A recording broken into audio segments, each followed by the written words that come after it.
welcome to my YouTube channel. It's your girl Chia Collie. I'm so glad to be here, and I know it's been long.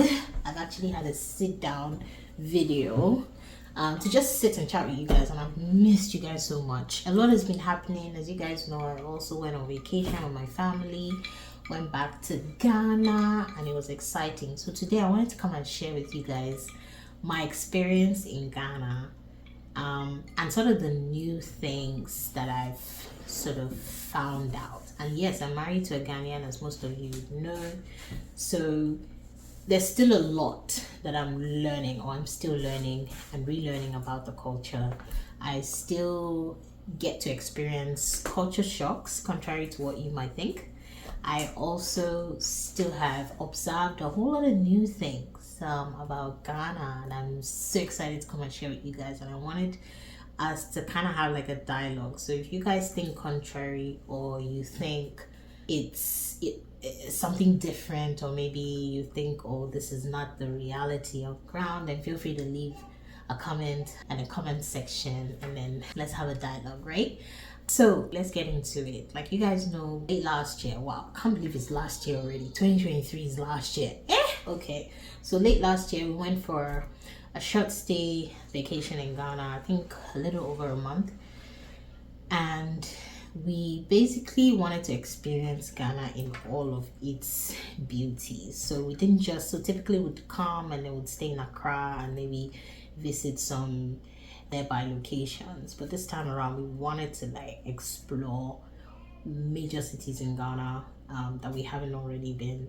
And so we took Accra, we took Kumasi, we took Obuasi, we took Ho, we took Takoradi, Akusumbo. I can't even remember everywhere, but yeah, you get the gist. Like we went to a ton of places, and I was so excited to have done that. So we proper had an itinerary going back, because we didn't want to miss a day. Each day had lots of activities in there, so we kind of bundled everything up with like spending time with family, friends, and just still being able to have a good time as well. And it was so good because we went with our kids, especially my son. This is like his first time being in his motherland, and so that was also exciting as well.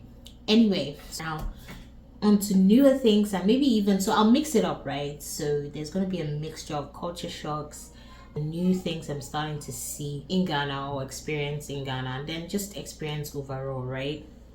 So first off is the food. I got to experience a whole lot more. So I was fortunate enough to have lived in Ghana for a bit before we moved to Canada, and I thought I had seen it and experienced it all, but Charlie, that was the road shock, the number one road shock, because this visit was like, it's amazing how you live in Ghana, you wouldn't get to experience a lot compared to when you're actually visiting. And it happens to the most of us, because even my family, like I tend to ask them, like even me as a Nigerian, there are certain places in Nigeria that I haven't been to, but then people who visit tell me about it, and I'm like, okay, I need to visit this place. Anyway, coming now to Ghana, the experience, I'll start with food. And of course, as you know, I'm a foodie, unrepentant foodie. Okay, the food experience was amazing. I'll tell you guys, this time around, I took it upon. So my plan was that when I was in Ghana, I wasn't going to do anything intercontinental, Mediterranean, or international dishes. No, I was going to do more of the local dishes, and pretty much the kind of dishes that I won't typically find here in Canada on a regular.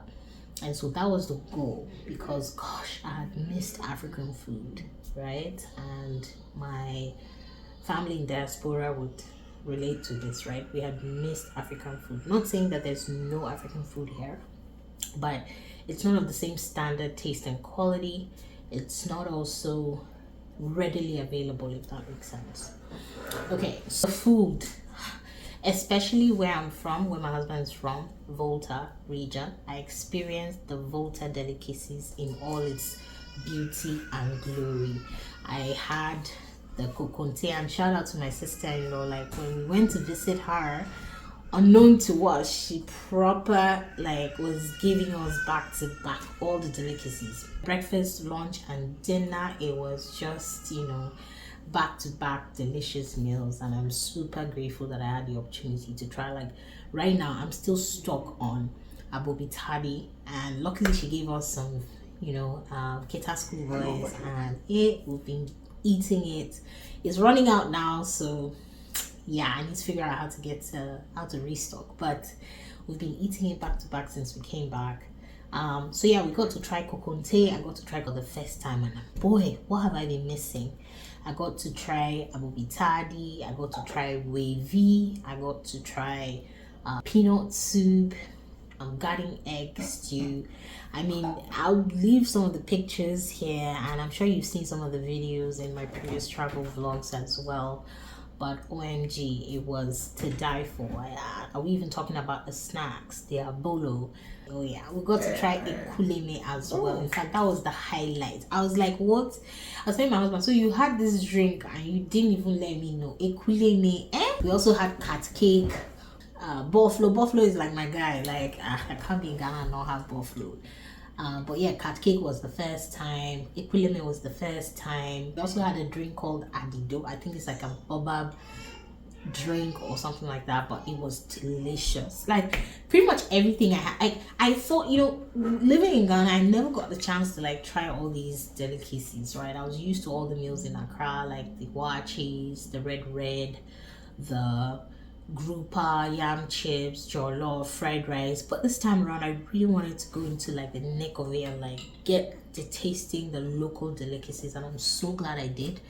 And you guys, your food is dope. Our food is so dope. Like right now, as I'm thinking of it, I'm craving it. So if you're thinking of visiting Ghana, if you're Ghanaian in diaspora, or if you're Nigerian or wherever you're from, and you're thinking of visiting Ghana, I would recommend that you make sure to try the local delicacies. It doesn't have to be the Volta delicacy. It could be the Ga dishes. It could be the northern dishes, like the Tamale dishes, Zafi, and things like that. So you guys just make sure to indulge in the local delicacies. That's definitely something that I have learned and I'll keep doing, because I really enjoyed doing that. And now by doing that, when people talk about kokonte, they talk about akpele and all that stuff, I know, okay, yeah, I've tried it. Anyway, second one is the Uber. And I wouldn't say this is the first time experiencing it, like the Uber. I mean, we all know Ubers in Ghana. I don't know. It's like the cars are surprisingly small. Like petite. In fact, we came back with a ton of luggage. I think like I showed you guys all the luggages we carried, and we had to have hire a bus plus another car to be able to carry, because the Ubers couldn't carry it. The cars are small. Why? I mean, in Nigeria, I know you can pretty much order like the Uber X, the Uber this, the Uber that, and they're big cars, SUVs, this kind of stuff. But I've seldom seen an SUV Uber. Now I stand to be corrected. Is there an SUV Uber? Even Uber X, is it big? No, it's like the same. So that was a shock to me, because I was thinking, at least with Uber X, it's going to be bigger. Same with Canada here as well. You can order any car you want. If you want an Uber X and you want like a 3-seater car, you get that. But in Ghana, it's the same, whether it's Uber X. And I was wondering, so what exactly are you paying for? In Uber X, what are we paying for? AC. Right? Okay, so they call it comfort. Uber comfort. I see. So that's another learning curve for me. And basically I had to figure out like a pivot plan because of my luggages and things like that. I mean, it's convenient if you're going from point A to point B without no luggage, but for some of us who are traveling and visiting, it's so bad. So Uber, y'all need to do better. I don't know what's happening. Another thing, and I think that rubs me off the wrong way, is the fact that you wouldn't enter an Uber and they put an AC for you. Like, we all know how hot Ghana is, and no Uber has AC. In fact, any Uber I get into, I'll be like, sorry sir, is your AC working? He'll be like, no, it's not working. Some will even be like, oh, it's working, but you have to pay extra money for me to put on the... That was like a shocking moment for me, because I'm like, this is something that is easily and readily available. In fact, drivers do it to even earn extra points, you know, from a customer service perspective and stuff. So like, why is it a big? And I feel like the Uber Association or Drivers Association have just all gathered together and had a meeting and decided, listen, for riders, we're not going to put AC, because literally every driver is doing that. Because I thought it was just an Accra thing till I went to Ho, till I went to Tadi, and we experienced the same thing with Uber. So I don't know what's going on. I don't know if you guys have experienced the same thing as well, but that was like the it for me, because like I'll be in Uber and I'll be sweating. I'll be sweating so badly, and they're like, oh, they don't want to put on the AC. Some you even offer them to pay, and they'll tell you no. Another thing again, especially with Uber, while we're on this Uber topic, is that they wait for a ride to be booked, and the moment they pick you, then they decide that their gas is low and they want to use your Uber time to go top up their gas. Yeah. You try to do that here anywhere else, they'll be like, no, you're supposed to top up your gas before you even book a ride. Why are you using my time to go fill your gas up? Right? So when I asked the same question to some of the Uber guys, they're like, no, you know, we just saw that the gas is low. I'm like, your gas cannot just automatically drop to low. I mean, it was going through cycles before it got to empty, right? So why wait for when you book a ride? Like, why couldn't you have gone to top up your gas before picking us up? So that was another culture shock for me. Another will be weather, but that's cliche. I mean, we all know, like, coming back, once you enter Kotoka Airport, the heat wave. In fact, I had to plan accordingly, especially with my kids. Like, the heat rashes that came on them, it came like a storm. So when I was packing, in fact, when I was boarding in Canada, I'm sure people were looking at me like, this person is really crazy. I just wore like a singlet inside and one light sweater, no jacket, nothing, because I know where I was going to, right? But this time around, it shocked me even more because it was more humid, and I feel like, oh, we had been used to the Canadian weather that I felt, oh, any heat, I can deal with it. In fact, I needed the heat, I needed the sun. It shocked me. Oh, as I landed, I had to pull off the sweater, and I was just on singlet. Yeah, I had to pull it off because the heat was hitting. It was giving, you know, everywhere. Even the AC was blowing hot air at some point, because where we first were like a condo, we're like the topmost floor. OMG, like even with the AC, it was hot air, legit. so yeah, that was a shock. Now the roads, beautiful. I was super impressed, especially in Accra. Like some of the places I knew living in Ghana that weren't motorable, I was shocked to see how super developed the roads were. Like, I was so excited. Even the Ashalibo Trade School Junction area, like if you live around that area, you would know what I'm talking about. That road was so bad, but now it's heaven. In fact, there's even like a dual lane. It's special. When I'm cruising over there and I'm like, I can't believe this. It's so dope and I'm loving it, and kudos to Ghana. You guys are doing a great job. Construction was another thing. Like I started seeing a lot of new constructions, and not just new, but the architectural skill was impeccable. Like, it was commendable. There was this apartment that we saw that looked like a ship, right? Signature, right? Dope, you guys. I'm starting to see a lot of high-rise buildings, lots of apartments, lots of townhouses, you name it, and it's just incredible to see. You know, the estates that are coming up there is just amazing. I was so excited to see that. And then the new Melcom Mall was another one. Amazing. You know, I was literally going there shopping. I was looking for an excuse to actually go grocery shopping every day. I was in Accra. It was so good to see. I loved the vibe that it was giving, then the fact that it had like a play area for the kids and all of that good stuff. It was just so good. Another one, let me look at my notes here, is the cost of living. Yes, quang. Cost of living. In fact, before even coming to Ghana, we had a lot of things booked, and I tell you, 98% of everything we booked was actually in dollars, US dollars. And then if you choose to pay in cedis, they would convert the dollar price in cedis for you to pay the equivalent. And I'm like, what is going on here? So cedis is no more having value, or what? Like, what's happening? So yeah, the cost of living is high. Okay, even the day we landed, we ordered food. I think it was like fish and yam chips or something like that, and jollof rice. Everything came to like what, 500 Ghana cedis. The fish wasn't even as big as my hand. 500.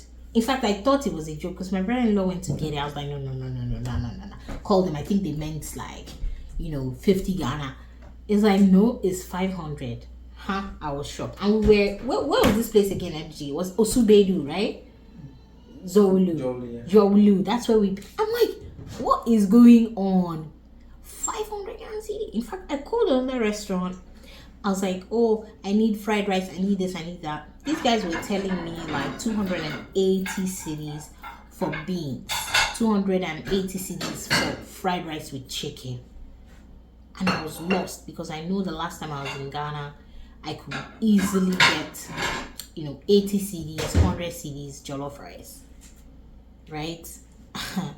So that was a rude shock for me. In fact, all our food budgets, we had to over budget because it was just insane. Now, when we went to when we left like the Accra city and went to places like Mensamba and things like that, you would see that the same tilapia and yam chips was about 50 to 80 cedis, the same that they are selling in Accra city for 150, 200. The one that kind of knocked my husband out was the wache he bought at East Legon. Did you, how much was that wache? Wache he bought at East Legon, 300 cedis. Wache. He found the same wache around School Junction. How much was that one? That's 50. So he found another wache at around School Junction for 50 cedis. Now you guys see the difference, 300 cedis versus 50 cedis. So I don't know if we're selling location or we're selling like, I don't know. I don't even know if it's quality or location, because honestly, even the School Junction wache actually tasted a lot better than the East Legon wache.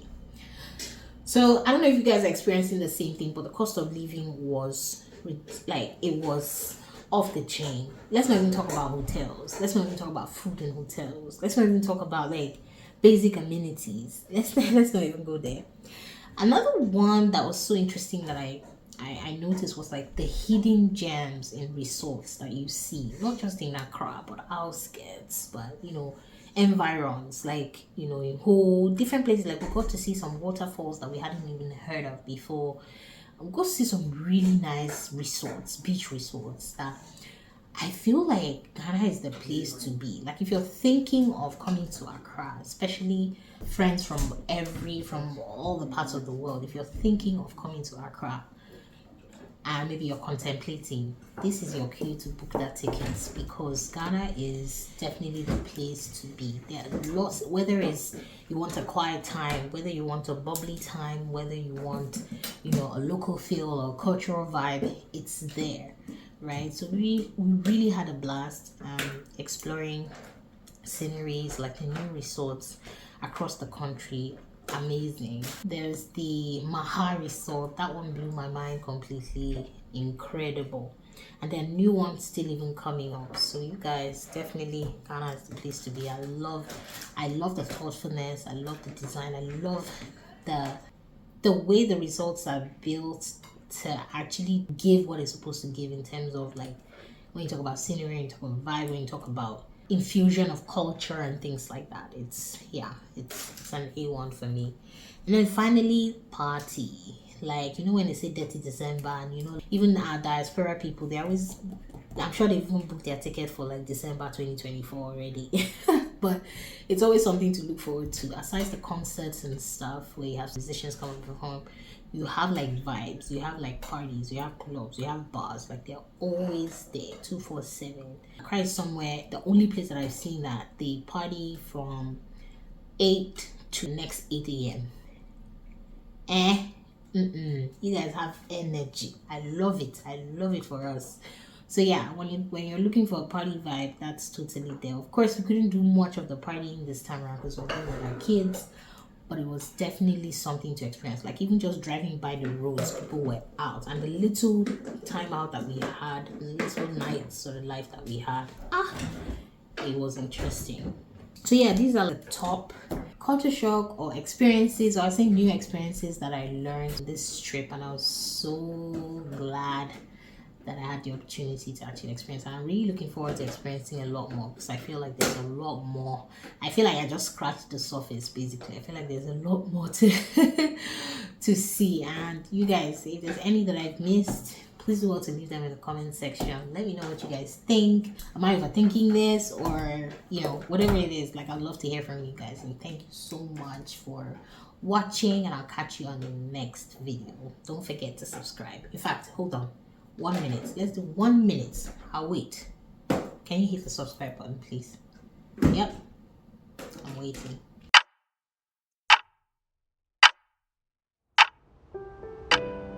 Awesome. Thank you so much. And take care. Bye.